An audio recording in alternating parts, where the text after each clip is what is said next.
మీరే ఫిర్యాదు చేశారు ఎలక్షన్ కమిషన్కి, అయినా చర్యలు మాత్రం నామమాత్రం, అసలు చర్యలే లేవు. అవును నవీన్ గారు, ఇక్కడ ఇందాక విల్సన్ గారు కొన్ని విషయాలు చెప్పుకుంటూ వచ్చారు. ఇది ఎవరిష్టం వచ్చినట్టు వాళ్ళు వండి వాచ్ చేస్తున్నారు బీజేపీ మీదని. మేము ఎందుకు అంటున్నామంటే, సహజంగా అధికారంలో ఉన్నటువంటి ఒక ముఖ్యమంత్రి గారు ఆడకెళ్ళి వాళ్ళని కలిసి వచ్చినప్పుడు ముఖ్యమంత్రి ఎవరో ఒకరు ప్రెస్ మీట్ పెట్టాలి. ముఖ్యమంత్రి ఎదురికి ప్రెస్ మీట్ పెడతలా, అక్కడ ఉన్నటువంటి బీజేపీ పెద్దలు ఎవరన్నా అక్కడ స్పోక్ పర్సన్స్ వారి చేతనా కానీ ప్రెస్ మీట్ పెట్టించి, ఇదిగోనండి ఆంధ్రప్రదేశ్ ముఖ్యమంత్రి ఈ విధంగా మా దగ్గరికి వచ్చాడని తెలిస్తేనే కదా బీజేపీ చెప్పింది నిజమని నమ్మేది, లేదా వైకాపా పార్టీ వాళ్ళు చెప్పేది నిజమని నమ్మేది. ఇక్కడ ఏమవుతుందంటే, ప్రతినిధి ఉన్నారా ఢిల్లీలో? ఉన్నాడు కదండి, ఆయన బయటికి రాడు, ఆయన బయటికి రాడండి, ఆయన రేత్రి చీకట్లో కలుస్తా ఉంటాడు వాళ్ళ స్వప్రయోజనాల కోసం. ఇక్కడ నేనేమంటున్నానంటే, మరి విల్సన్ గారు చాలా సహృదయంతో రాష్ట్రం గురించి, రాష్ట్రంలో ఉన్న ప్రజానికం గురించి బ్రహ్మాండంగా మాట్లాడారు. విల్సన్ గారు మాట్లాడే విధానంలో 10% మరి ఢిల్లీలో బీజేపీ పెద్దలకుండా కానీ రాష్ట్రం ఈరోజు ఈ దుస్థితిగా ఉండేది కాదండి. నేను ఎందుకంటున్నానంటే, ఖచ్చితంగా ఇక్కడ చూడండి, 3 రాజధానుల విషయంలో రాష్ట్రం అన్యాయం అయిపోతున్నప్పుడు బీజేపీ కలగజేసుకోవాలా, అమరావతి రాజధాని అని చెప్పి మరి ఆ రోజు ఉన్నట్టుగా గజెట్ నోటిఫికేషన్ వచ్చినా కూడా ఏ రోజు కూడా బీజేపీ వాళ్ళు ఈ మధ్య తప్పితే అంతకు ముందల అంటే నష్టం జరిగిపోయిన తర్వాత వచ్చి అమరావతి రాజధాని అంటే ఉపయోగం ఏముందండి. నేనేమంటానంటే, ఇప్పుడు సెంట్రల్ స్పాన్సర్ స్కీమ్స్ 25 లక్షలు ఇల్లు కట్టారు, టిడ్కో ఇల్లు ప్రజలకు పంచినప్పుడు ఎందుకు అడగలేదండి ఇల్లు? కానీ ఇక్కడ సెంట్రల్ స్పాన్సర్ స్కీమ్ స్టిక్కర్ లేకపోతే మోదీ గారిది, మరి ఢిల్లీ నుంచి కొంతమంది పెద్దలు మంత్రులు వచ్చేసి, అరే స్టిక్కర్ లేదా నీకు, మేము సంక్షేమ పథకాలకు సంబంధించిన స్పాన్సర్ స్కీమ్ డబ్బులు ఇవ్వని చెప్పారు, మరి అదైతే మాట్లాడొచ్చా?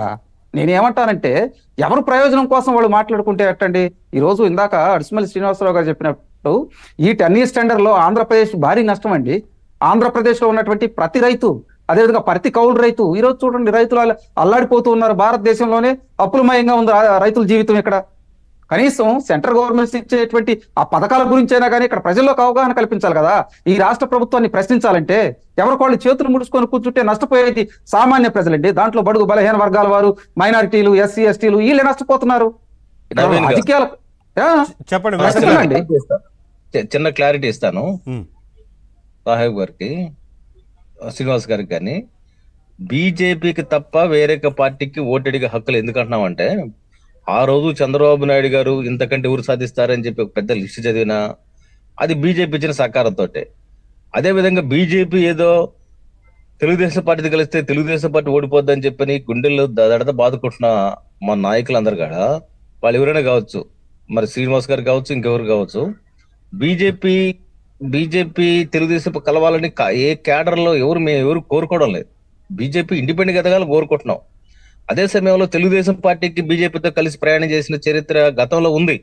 అది వాజ్పేయి గారి దగ్గర నుంచి మనం నరేంద్ర మోడీ కాదండి, మీ ప్రభుత్వాన్ని నిలబెట్టామండి మేము, కేంద్రంలో మీ ప్రభుత్వాన్ని నిలబెట్టాం మేము లేకపోతే ఈ రోజు బీజేపీ స్థాయిలో ఉండేది కదా, అందరూ తెలుసు. విల్సన్ గారు మోడీ గారి అండి, ఎప్పుడు పులిహార తిన్నాం, ఇప్పుడు మాకు పచ్చడి పెట్టారంటే అట సార్, అది కరెక్ట్ కాదు కదా విల్సన్ గారు. లేదండి, ఆ రోజు ఉన్న మిత్ర ధర్మం వేరు, ఈ రోజు ధర్మం వేరు. విల్సన్ గారు, మీరు పెద్దలు అన్ని తెలుసు, అన్ని తెలిసినా కానీ అట్ట మాట్లాడితే అట్ట పెద్దలు మీరు స్వామి అన్ని తెలిసినటువంటి వ్యక్తి మీరు. నేను మద్దతు ఇచ్చింది నరేంద్ర మోడీ గారికి మాత్రమే, అందులో భాగంగా తెలుగుదేశం లబ్ధి పొందింది స్వయంగా పవన్ కళ్యాణ్ అన్నాడు. నేను ఎందుకు చెప్తున్నానంటే, మా వల్ల తెలుగుదేశం పార్టీ లబ్ధి పొందింది అనేది రాష్ట్ర ప్రజలందరూ తెలుసు. ఇష్టం ఉంటే కాపురం చేస్తాం, ఇష్టం అయితే విడిపోతాం. విల్సన్ గారు, నేను సిద్ధాంతపరమైనటువంటి విషయాల మీద మాట్లాడుతున్నాను. విల్సన్ గారు, పొత్తులు ఇవన్నీ తీసి పక్కన పెట్టండి, అవి కాదు నేను అనేది.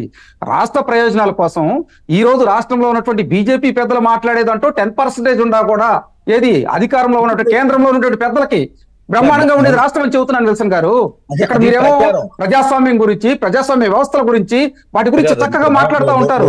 కానీ ఢిల్లీలో పెద్దలు ఈ విధంగా ఆలోచించలేదు సార్, అందువల్లే రాష్ట్రం నష్టపోతుంది అంటున్నా నేను. విల్సన్ గారు, ఒక్క నిమిషం, అమిత్ షా గారు వచ్చి ఇక్కడికి వచ్చి భ్రష్టాచార ప్రభుత్వం దిగిపోవడం అర్థం ఏంటండి?